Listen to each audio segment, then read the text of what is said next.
House Republicans on Monday issued a blistering report against President Biden, accusing him of committing at least two impeachable offenses following a year-long inquiry into his conduct, and delivering him a political black eye ahead of his speech to the Democratic National Convention in Chicago. Having begun the probe back in September, at least three Republican committees, the Judiciary, Oversight, and Ways and Means Committee, have assembled sufficient evidence to show that Biden engaged in abuse of power and obstruction of justice or obstruction of Congress by corruptly aiding and abetting a $27 million influence-peddling racket, as they put it, which warrants proceedings that could result in his removal from office should the House choose to move forward on that. The report accuses Biden of aiding the shady business ventures of his son Hunter and his brother James, and then attempting to cover the family's tracks by resisting oversight from Congress. The report came out, however, after Biden stepped down and chose not to run for re-election, after a Democratic mutiny rose up following questions about his mental acuity after he debated former President Donald Trump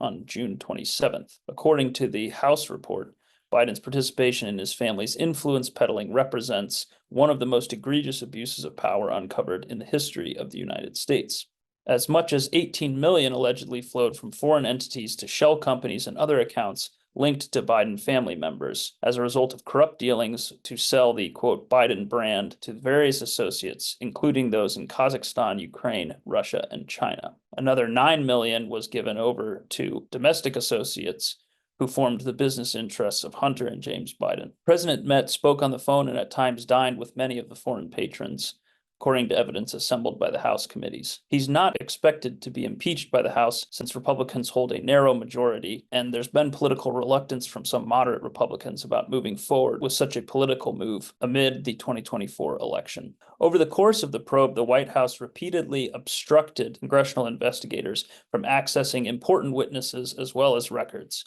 including a massive trove of emails, which the former vice president used a pseudonym to communicate with his son's business associates, as well as drafts of a late 2015 speech to Ukraine's parliament, and even recordings of his interview with special counsel Robert Hur, who determined that Biden had willfully retained classified documents after his vice presidency. The report also noted that the Biden Justice Department also interfered in a 5-year criminal probe of his son's taxes, according to the report, which cited testimony and documents produced by IRS whistleblowers to various committees. The delays and obstruction by Biden-appointed U.S. attorneys and Justice Department officials helped run down the clock on potential criminal charges regarding Hunter Biden's underreported income and tax avoidance that occurred while his father was vice president, according to the House report.